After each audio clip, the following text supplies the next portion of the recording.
because people believe it's an addiction. So Okay. I guess, I just don't classify it as a disorder. I also don't classify it You know as what a I mean? disorder. And was violent, often humiliating her son in various ways. At school, he was bullied because of his height since at the age of 15, Ed was 6'9". Jeez. He was literally a giant. I don't believe he's dead. He is a giant. Mm-hmm. He developed antisocial behavior and spent most of his free time torturing and killing domestic animals such as dogs and cats. There's a good sign of what he was going to be. Yeah. He also would dissect the animals. And once he even buried a cat alive and then moments later dug it back up just to break its neck. Mainly to see if it survived, but then just broke its neck. Serial killer. Yeah. Not just breaking his neck, but ripping the head off with his hands. It wasn't like cut its head off. Ripped it off with his hands. Yeah, My expression cannot be heard, but yeah. my eyes are huge. Yes. According to his mother, she was very afraid of her son and even forced him to sleep in a room in the basement because of the fear that he would sexually abuse his sisters.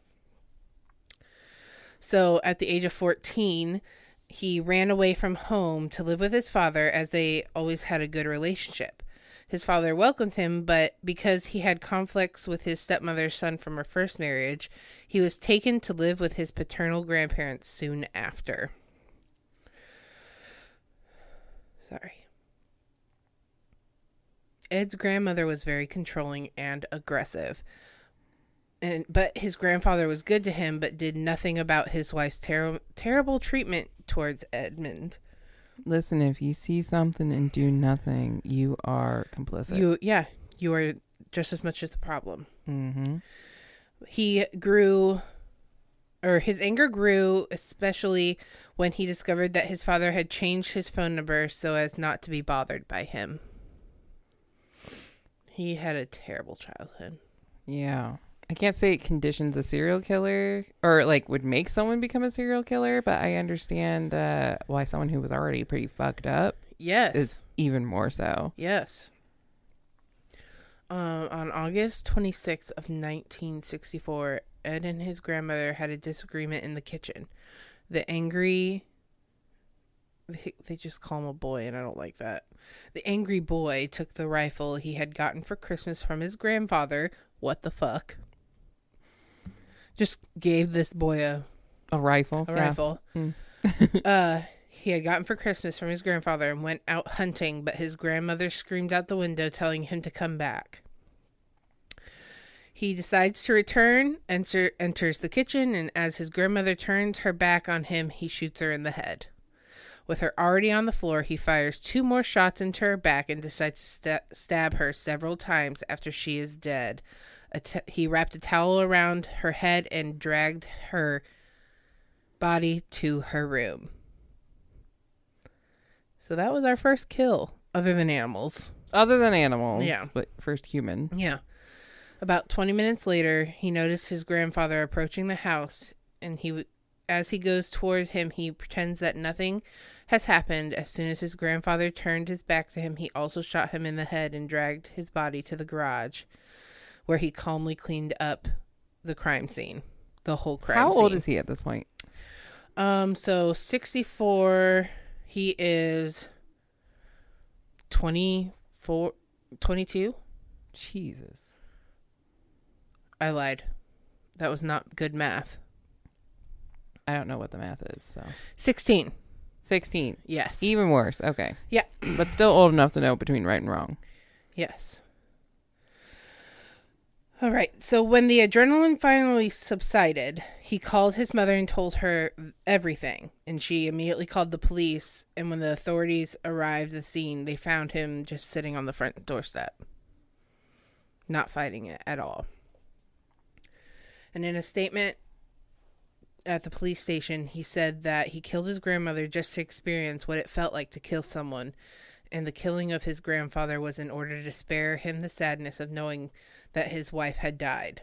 All All this was said in a cold and rational way, and he did not show any regret. So soon after that, he was diagnosed with schizophrenia, which was later confirmed since he didn't have hallucinations or disassociation from reality. His condition was defined as a personality disorder. During his hospitalization, he demonstrated a high social power, even being chosen as a personal assistant of his psychiatrist. The position gave him access to all the tests administered to patients, meaning that he knew what to say each time he was examined. In December 1969, at the age of 18, he was paroled and returned to live with his mother. Meanwhile, there's people facing like 10 to 15 years for petty drug charges. Yeah. I mean, not back then. I guess. Unless you were black. True that. So this is 3 years later when more killings started to happen. Again, like last week with me not getting those answers right. Time between kills. Yes. Except for his first one. Yeah. So, May 7th, 1972. My mother was about to be born a month later. I think about stuff like that all the time. I'm like... You related... Like, my grandmother was alive. Yeah. When this was happening. This is, of course, in California. But, like, thinking back at all of the serial killers that we read about, see about on, like, documentaries, our grandparents were alive when this was happening. He was born in the 60s, right? He was born in 48. Yeah. This is happening in the 60s. Yes. My parents were alive. Yes. Yeah. You know? Yes. So, he was driving around aimlessly when he decided to offer a ride to two girls and promised to take them to Stanford University. They were Marianne Pesk and Anita Lucchesa, and they were both 18 years old. What the girls didn't realize was that he had already prepared everything for the crime, including modifying the car doors so that they would only be able to open from the outside in order to prevent his victims from escaping. The girls were taken to an isolated wooded area where he handcuffed Mary while he kept Anita in the trunk of the car. He strangled Marianne and then did the same to Anita. He put the bodies in the trunk along with his arsenal of guns and knives and drove towards his house. On the way, he was even stopped by a policeman because his taillight was off. Soon after he was released, a quick external inspection of the vehicle revealed nothing wrong.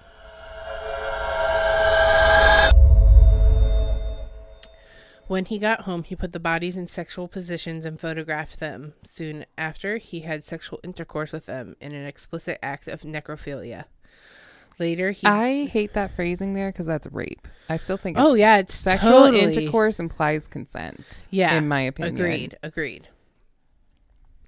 Later, he dismembered the bodies, divided them into garbage bags, and abandoned them on a nearby mountain. The next killings, later that year, on September 14th of 72, he approached 15-year-old Aiko Koi.